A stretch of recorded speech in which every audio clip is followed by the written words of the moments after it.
What's up, guys? Welcome back to the channel. Boozer here. Thanks for stopping by. Hopefully you guys are having a good day so far. In today's video, we're going to be covering a bunch of stuff that's going on in game right now. We do have the fusion for Hagaba, the nest maid, happening, as well as this corrupted coalition event. We're going to talk about all the details here. And I wanted to give you guys a heads up on a couple things that I've noticed that might help you guys out in your raid journey. But first, let's start off with a little bit of Plarium news here. Now, this caught me off guard as well, but we saw this morning. Let's read along here. Update on the Mythical Faction Guardians, guys. So I don't know if you guys remember, but in a video I did last week, we did cover that there was going to be Mythical Faction Guardians coming in the upcoming patch because the players that were able to access the test server had this note for them, which meant that Plarium was planning to launch the Mythical Faction Guardians alongside the rest of the updates for 11.65, which should be coming probably pretty soon. I would assume that the Valerian, the Equalizer login champion event would come with that update also, with the quality of life and stuff like that, like quick battles for Chimera. But it's not here yet. We just have the fusion today. Let's read it over this quickly. So, hey Raiders, over the past couple of days, we've been closely following your discussions and reading your feedback about the upcoming Mythical Faction Guardian feature.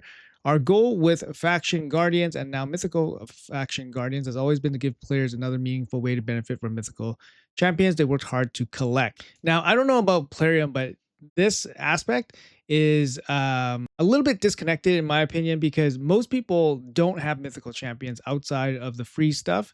And even if you were actively playing this game for the approximately 3 years that mythicals have been in the game, there's no guarantee that you're going to have many mythicals at all. And that's playing the game at a pretty hardcore regular level. If you're a casual player, you probably don't have a mythical, and it's very unlikely for you to have a double of the same mythical. So it's definitely a whale / kraken kind of suggestion or a recommendation. However, we recognize that introducing this feature at this particular moment was unexpected for you and has raised concerns for many of you. After reviewing your feedback alongside our plans for the game, we decided to postpone for a while the release of Mythical Faction Guardians. Mythical Faction Guardians remain part of a long-term plan. Believe this feature will be introduced at a later date, so you should expect it coming in the game in 2027. We'll share more information once we're ready to bring the feature to the game. Now, this is pretty huge. I'm actually all for this. I think just adding the Mythical Faction Guardian just really boosts the power level of a very specific group of players. I would say probably 100 players in the game. Those 100 players don't necessarily need this level of power boost versus the population. And I don't think the regular player base is asking for Mythical Faction Guardians at this point in time, unless they plan on upping the rates of Mythicals, perhaps. But at the end of the day, it's good to know that they have this feature coming, and then that means that you'll have this information available to you guys, so you guys don't accidentally feed your duplicate Mythicals if you guys do have them. All right, so with that bit of news out of the way, like I said, we do have the Hagaba fusion ongoing right now. We do have the opportunity to change a champion if you want. For some reason, this account, for some reason, I don't have these champions. I skipped Laraka a long time ago, and for some reason, I don't have Pixniel. I think I started this account when Pixniel was live, so I didn't get the fusion there. And then for some reason, I don't have Morgaine, and that's about it. But I have everything else. But the Hagaba fusion is going to be the first fusion for some of you guys to be able to exchange some of the top tier champions here. Now, I want to stress that the top tier champions, generally speaking, are going to be Newt, Wixwell, and Fabian, and they handle different things in the game. It's kind of easy to choose which one depending where you are in the game. Fabian is an really strong arena champion. Newt is a really strong dungeon champion, and in some cases, like boss champion, he's really good. And then Wixwell gives you access to Ultra Nightmare Clan Boss. So if you're super early game, Wixwell might be the guy for you. But if he's not, then I would look into Fabian or Newt, depending what you need in terms of progress. Now, what I want to address here is this champion Titus. Titus has been kind of talked about as kind of like the fourth guy, maybe after these three. I would actually put him maybe in like a tier below. So I have the three champions in the top tier, and I have Titus probably in a tier below. You wouldn't consider Titus unless you had Wixwell. And to be honest, I wouldn't consider Titus unless I had Newt and Fabian. On top of that, Titus requires very specific team compositions. There are some flexibility with it. Obviously, you need buff extenders and stuff to make Wixwell work, but he's obviously relying on Wixwell, relying on buffs. On top of that, having proper team compositions, he also requires good gear sets to go along with that team. So, for example, you need a good shield set.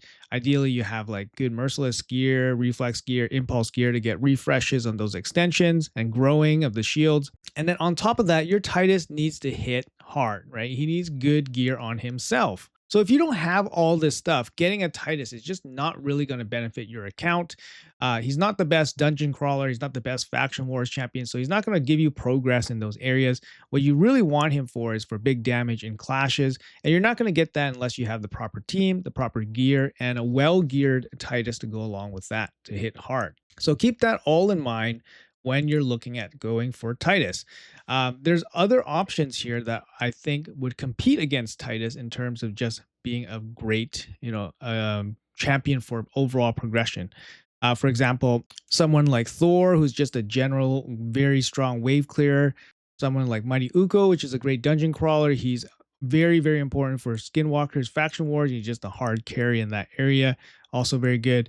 Noel, Sir Nicholas, these guys open up some crazy, crazy capabilities against bosses. For example, they're probably the easiest way to defeat some of the hardest content in the game because of their interactions with the unkillable buff. There's also some tier 2 champions worth mentioning here. Oh, sorry, and I forgot to actually mention Shayak. Crowcat, not Shayak. Crowcat, absolutely amazing. He's obviously very strong in Hydra Clash, great for dungeon waves, great for faction wars, like just an absolute monster in faction wars, and very good in some Centranos levels that don't have many options. Crowcat is also very worth considering, especially if you have Shayak. And in terms of the tier 2 guys, some really high value options like Maria, very strong for PvP if you need a good, strong nuker. Mad Hatter, very good if you already have somebody like Wixwell, or if you need somebody to pair with Wixwell. So that you can do your, very high damage Ultra Nightmare Clan Boss teams. These guys are all in consideration. I just want to stress to you guys that Titus might not be the right pick for you guys. And also, Plarium did mention that they are looking into changing Chimera because right now they feel that Chimera is mainly focused around damage. I don't know if that's actually true because I know a lot of people that mainly just focus on trials. So I don't know what Plarium is saying, but they said that they've noticed based on data that Chimera is mostly focused on damage. And that's coming from one particular champion, which is Titus. And they don't like that direction. And they want players to focus more on trials. So you guys take that kind of comment for what it's worth. Some people have speculated that based on this comment, that Plarium is going to change Chimera where Titus will be indirectly nerfed. So that's also a little bit of impending risk by picking Titus. I'm just relaying what was said to us. Again, this is speculation on my part. There's always going to be a risk with picking a champion based on future direction of the game, future changes to content. So just so you guys are aware. All right, let's move on from this. So I think we spoke enough about that. Wanted to give you guys a heads up about the whole Titus thing. The other thing that I wanted to talk about here is this Corrupted Coalition event. Now, at this moment, there's some issue with the quests that are happening right now. So we can't actually see all the quests. I'm going to assume that we always reach the max multipliers of 1.75 billion. We always reach the 2x multiplier, which means the top reward is going to cost us 10,000 points. First thing I notice here is that there is only 50 mythical fragments. I don't know if this happened in the previous coalition event, but I remember that we used to get 100 mythical fragments. So only getting 50 kind of sucks. There's some pretty nice rewards here. Mythical book, legendary book. We got a couple of these big essence coin things. Primal Shard, Immortal Stone, Void Shard. So some pretty good, some pretty good rewards here. And we got 10 potions here, or 10 energy pots. That's quite a bit of energy, 1,300. 4-star Basalt and a 5-star Basalt for the 20,000. Seems fine. There's nothing really to go crazy about. Just do whatever you guys can. If you guys are kind of like early game, mid game, you guys probably end up somewhere here. Get the energy, get the gems. Call it a day. Obviously, if you want to get the Void Shard, if you can shoot for some of these higher level rewards, that's great, right? Now, what I've noticed here from the quests that are showing so far is that one, getting Telena Solcier. If you didn't get the Deck of Fate for Telena Solcier, then this this point total's out. You're just not going to be able to get it unless you pull it from a shard. The other thing that I've noticed is get Varco's head splitter. Getting Varco's head splitter right now, we have no information about any kind of event that's coming for him. But having a quest specifically for him, I think, is a very, very strong indication that he should be in some sort of guaranteed event. Keep in mind the coalition event has about 3.5 weeks or so of being online.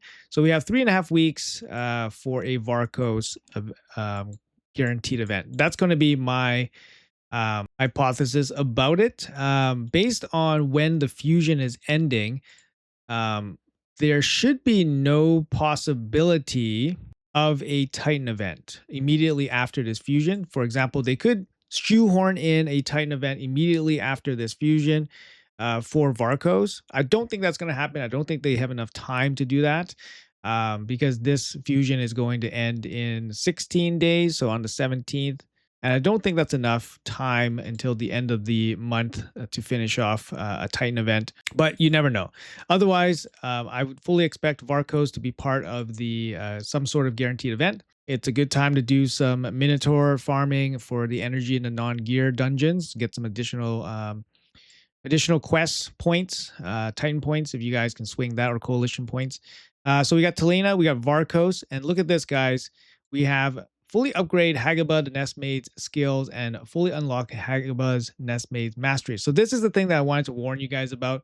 If you guys were really into the coalition rewards, so if you guys wanted to make sure that you guys get the max rewards, losing out on these two big coalition points quests could affect your overall outcome in terms of what your maximum points can be.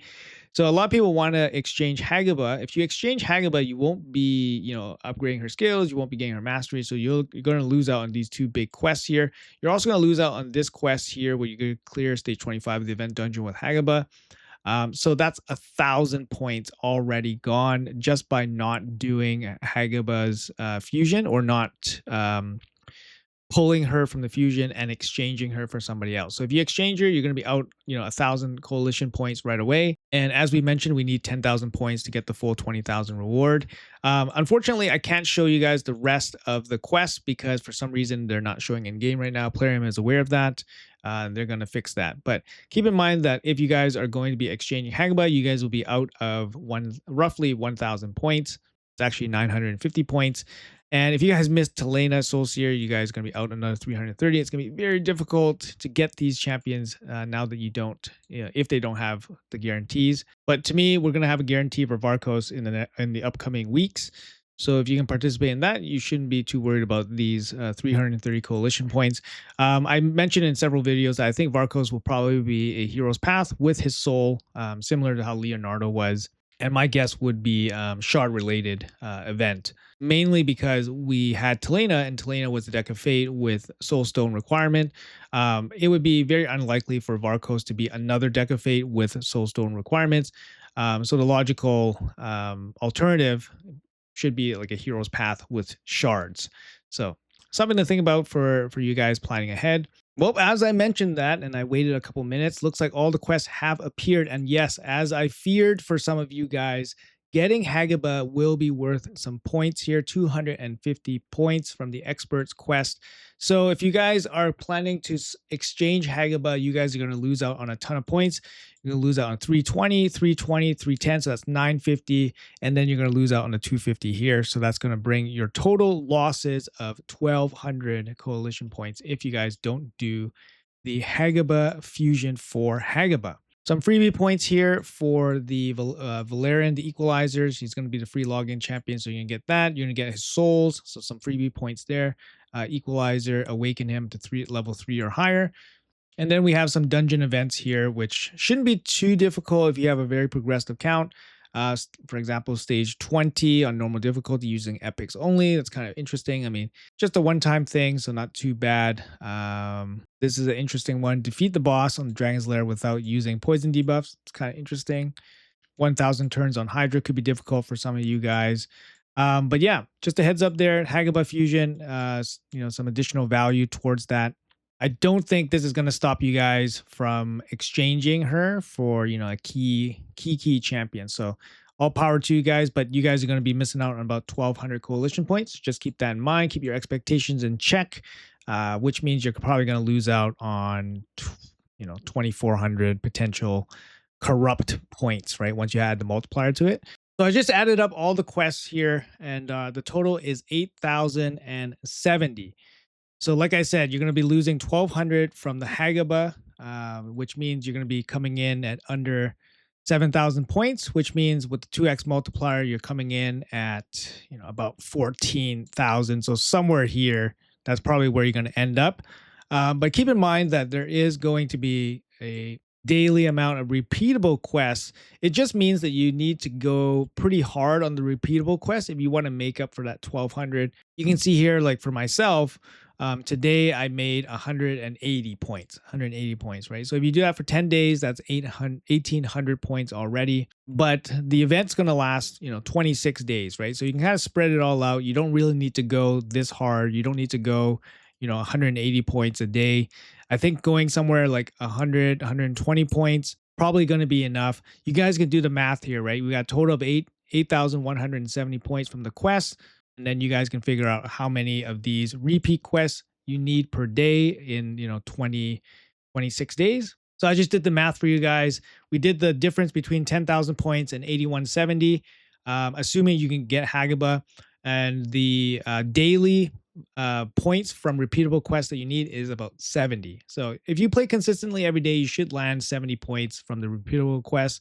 And that assumes if you can get Hagaba and complete all her Hagaba stuff, all her quests.